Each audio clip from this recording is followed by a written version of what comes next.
The flowing river never stops, and yet the water never stays the same.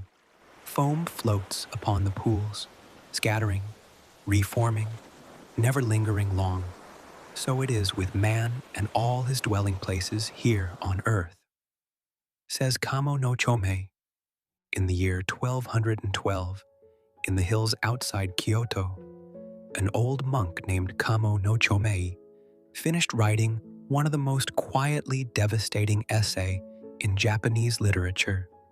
Chōmei had watched his city burn. He had watched his future dissolve. Later, Chōmei had built himself a hut 10 feet wide you could carry in 2 carts. He thought he had found peace. And then, in the very last moment of his life, something happened that he never expected. This is the story of Chōmei's hut and what he discovered inside it. Kamo no Chōmei was born around the year 1155 into a high-ranking family of Shinto priests at the Great Kamo Shrine in Kyoto. As a child of a senior official, he was given imperial court rank. He was being prepared for his father's eventual position, which carried both prestige and a comfortable income. His passions were music and poetry, and he was, by every measure, a man with an assured future. However, over the next 40 years, his world fell apart, first slowly, and then all at once.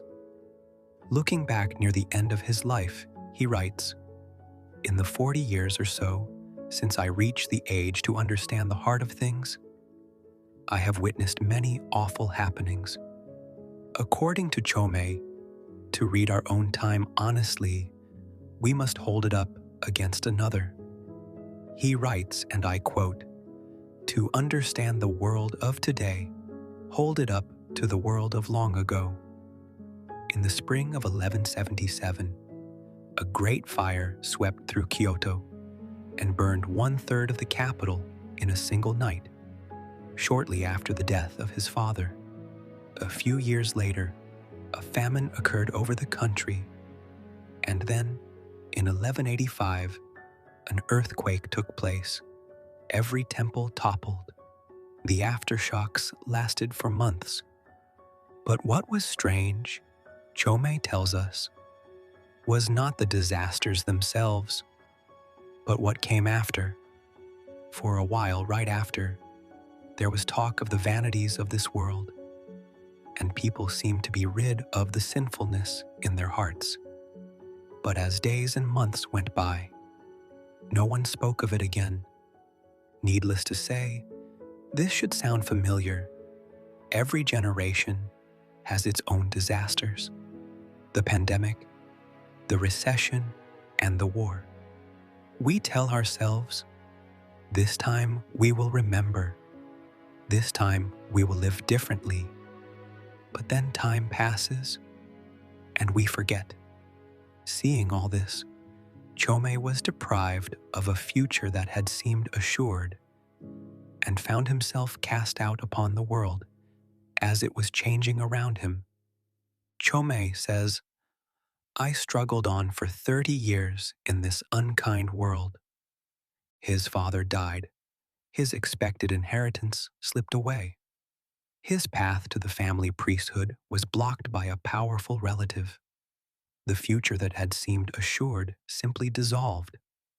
And then, in 1204, Chōmei became a Buddhist monk and moved to the country at Ohara, near Kyoto. 4 years later, he moved to Hino, to the southeast of the city, and that is where he built for himself a tiny hut, exactly large enough to contain the essentials for life in a remote place. Kamo no Chōmei eventually wrote about this leaving in his essay called Hōjōki, which means the 10-foot square hut. This name comes from the Vimalakirti Sutra, the story of a lay Buddhist saint who lived in a hut exactly that size. To build a 10-foot hut was a quiet statement. It was a way of saying, this is what enough looks like. Here Chōmei settled down to live at last the life he had yearned for, and it was probably here in 1216, at the age of 62, that he died. Chōmei's summary of the progress of his own life, from the fine mansion of his youth through a series of diminishing houses to the tiny brief dwelling of his few final years, traces a trajectory that mirrors his slow realization of the truth of impermanence. Hōjōki is tightly structured around the theme of impermanence. Through a series of numerous calamities that Chōmei has witnessed, followed by a brief discussion of the inconstancies of life, which leads to his own story of despair at the world and his retreat from it to seek salvation. Philosophy of Hōjōki accurately describes the condition of our modern society and its problems. Chōmei says about the human condition, and I quote, "As we see, our life is hard in this world. We and our houses, fleeting, hollow." End quote. According to Hōjōki, this world is a hard place to live, and both we and our dwellings are fragile and impermanent, as these events reveal. And besides, there are the countless occasions when situations cause us anguish. Imagine the lowly man who lives beside the man of power. He cannot openly rejoice, even when glad. And when sorrow becomes intolerable, he never can cry out. His anxious air, his constant fearful trembles, are those of a sparrow near the nest of a hawk. Chōmei does not stop with the lowly. He turns to the poor man as well. The poor man who lives near the rich is shamed by shabbiness. He goes in and out by day or night with self-effacing air. He knows the rich despise them all, and his heart is troubled. Never can he find peace. Then he added, "If you live among crowds, you cannot flee when fire breaks out. And if you wish to live far from others, traveling is hard and there is danger of thieves.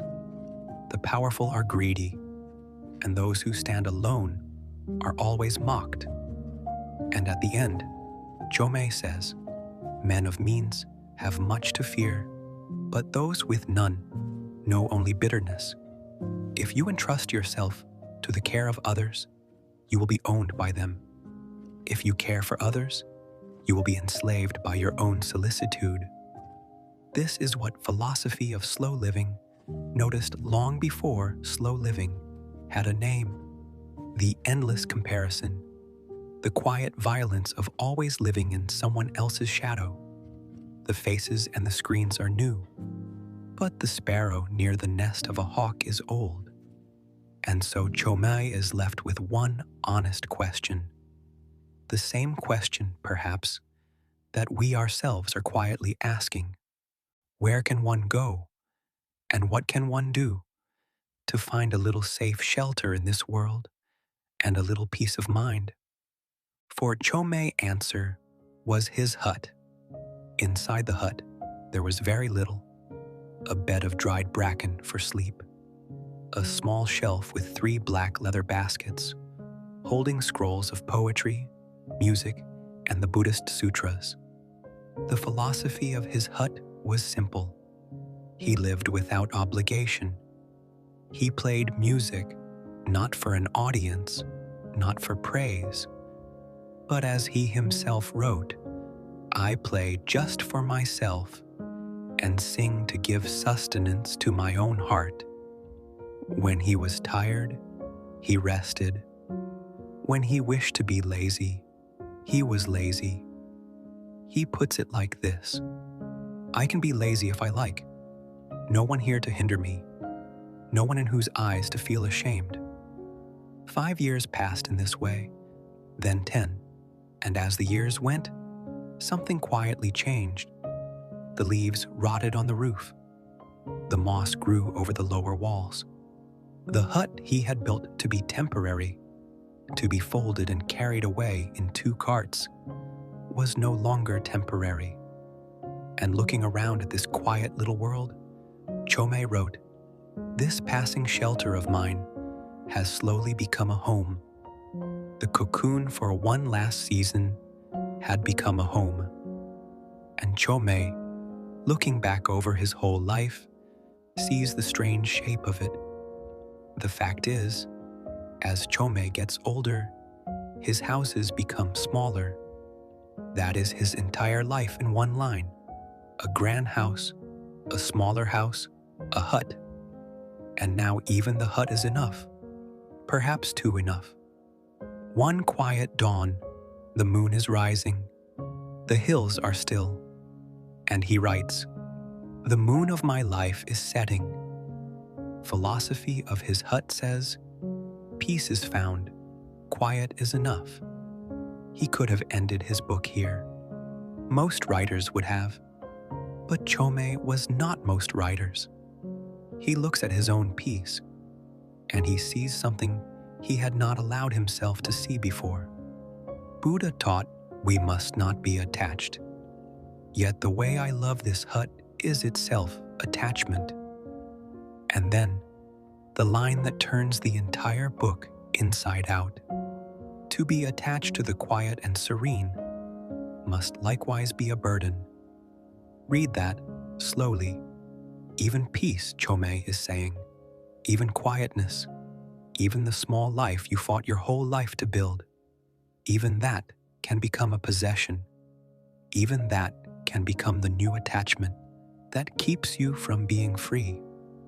For perhaps the first time in literature, a man who had renounced everything looked at his own renunciation and saw inside it one more thing to renounce.